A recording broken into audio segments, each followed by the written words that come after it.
Hello and welcome back. There's no doubt tonight that the greatest activity has been about people trying to identify the remains of a woman who was found near the East India Dock Road in East London.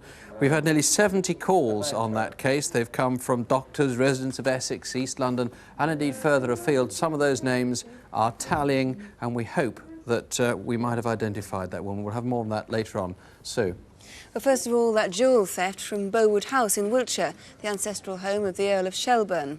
On Friday the 29th of April, May Bank Holiday weekend, a couple posing as tourists snatched jewellery worth £150,000. And the man in charge of the case is Detective Chief Inspector Legg. What sort of response have you had? You've had some good response, some interesting calls. One in particular from a man who said he's been offered about 24 uncut stones, which may be interesting, and we're following that through. So they may have broken the jewellery up and... They could well have done that, and that's the type of call we want. Right.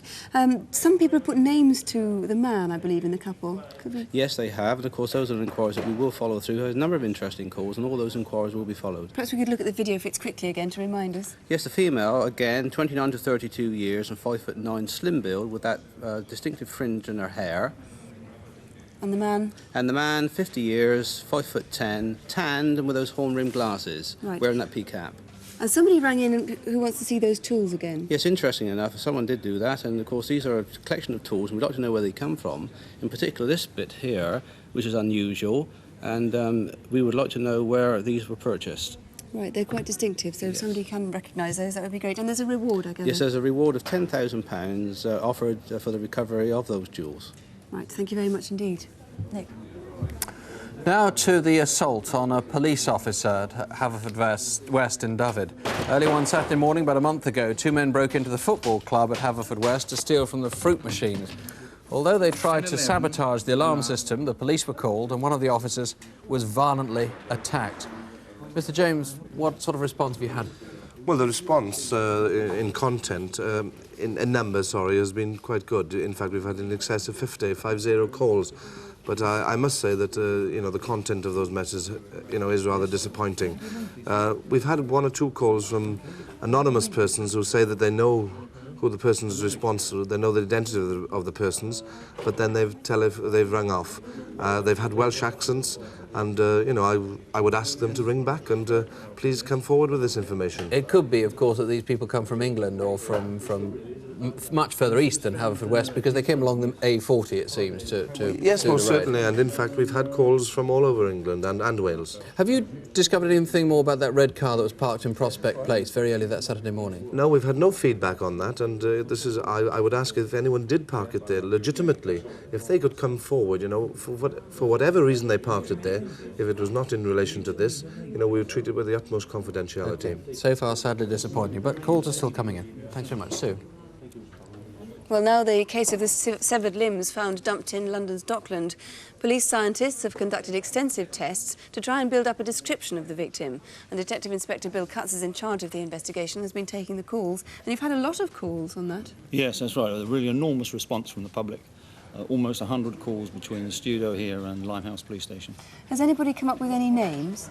Yes, quite a few names. In fact, two people have rung in with the same name, which is a very interesting result. And there's one particular person we'd like to hear from again. We mentioned a lady called Sue.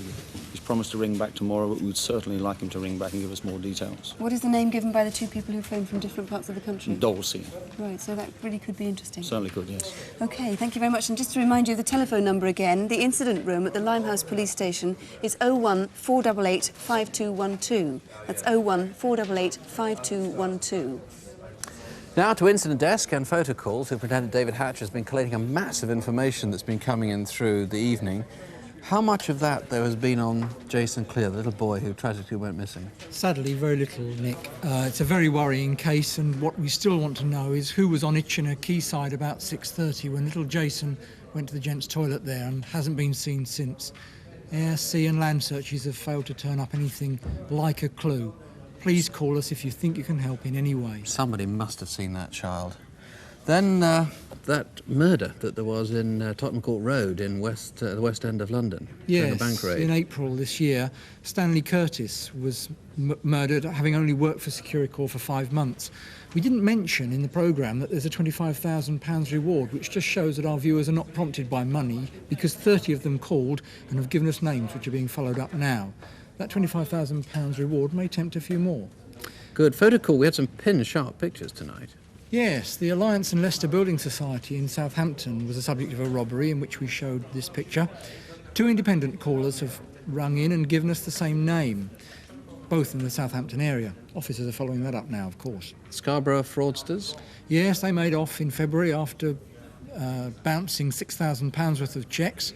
An excellent response, in fact so much so that Scarborough police have had to draft in extra bobbies to answer the phones.